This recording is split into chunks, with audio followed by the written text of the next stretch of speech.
नमस्कार दोस्तों, स्वागत है आपका अपने YouTube channel study with Dhananjay Mishra पर। आशा करते हैं आप सब बहुत अच्छे होंगे। मेरा नाम है धनंजय मिश्रा। दोस्तों, आज हम चर्चा करेंगे 14 जुलाई से संबंधित महत्वपूर्ण करंट अफेयर्स के बारे में। तो आइए इस सीरीज को स्टार्ट करते हैं। इस सीरीज का पहला क्वेश्चन है कि हाल ही में सिंगापुर के नए प्रधानमंत्री के रूप में किसे चुना गया है। तो इसका सही उत्तर है ऑप्शन नंबर सी, ली सियन लुंग। ली सियन लुंग को सिंगापुर के नए प्रधानमंत्री के रूप में चुना गया है। सिंगापुर की राजधानी सिंगापुर नगर है। सिंगापुर की मुद्रा सिंगापुर डॉलर है। सिंगापुर के राष्ट्रपति सेल्लपन रामनाथन है। आइए अब अगला प्रश्न देखते हैं। दूसरा प्रश्न है कि हाल ही में किस राज्य ने देश का पहला ई लोक अदालत आयोजित किया है। तो इसका सही उत्तर है option number A, Chhattisgarh. Chhattisgarh सरकार द्वारा कोविड-19 महामारी के बीच भारत की पहली ई लोक अदालत का आयोजन किया गया है। ई लोक अदालत के तहत ऑनलाइन लाइव सुनवाई वीडियो कॉन्फ्रेंसिंग के माध्यम से किया जाएगा।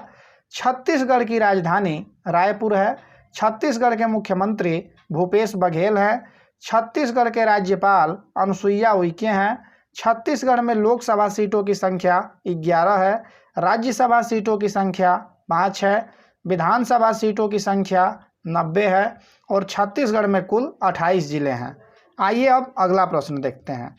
तीसरा प्रश्न है कि हाल ही में एशिया क्रिकेट परिषद ने एशिया कप टूर्नामेंट को कब तक स्थगित करने का निर्णय लिया है।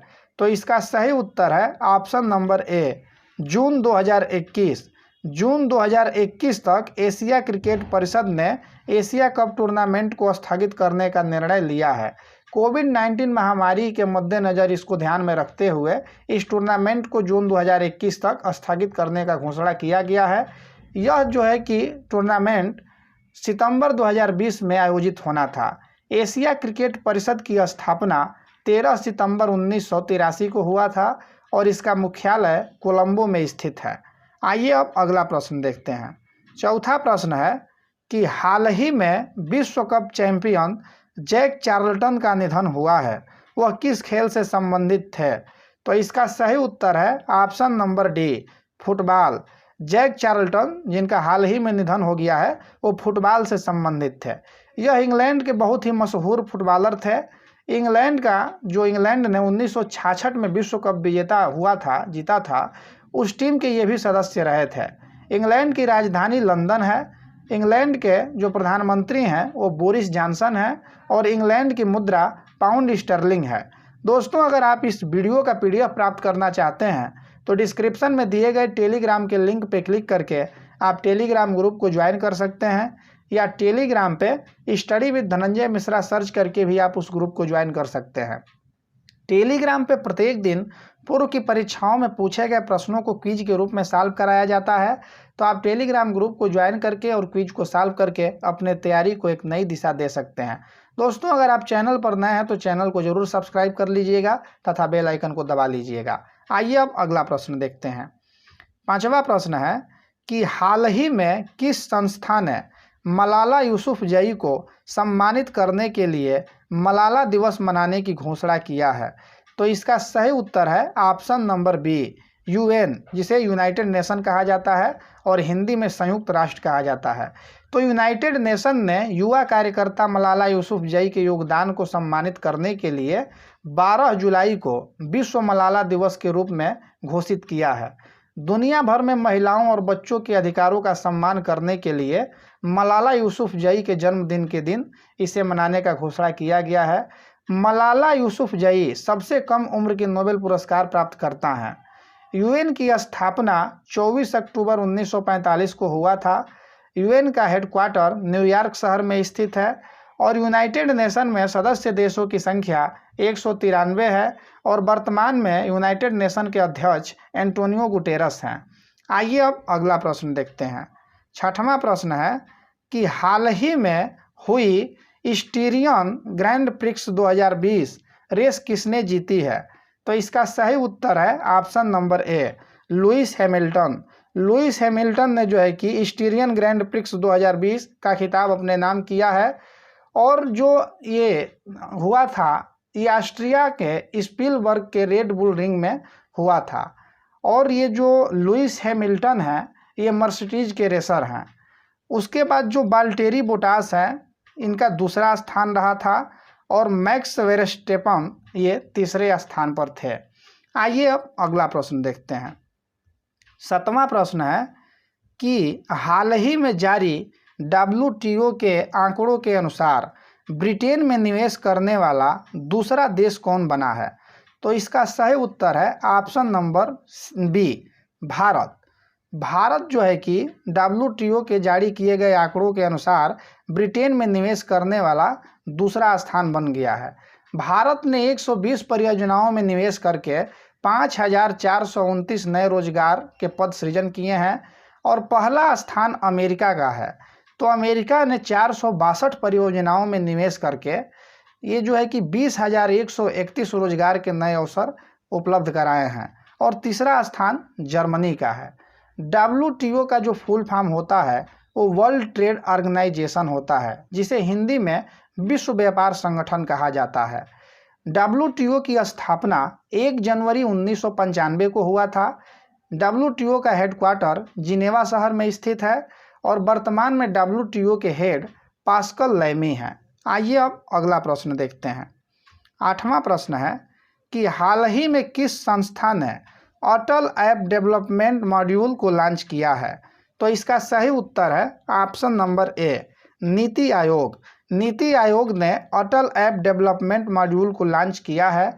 इससे स्कूली छात्रों के कौशल में सुधार करने के लिए इसे लॉन्च किया गया है।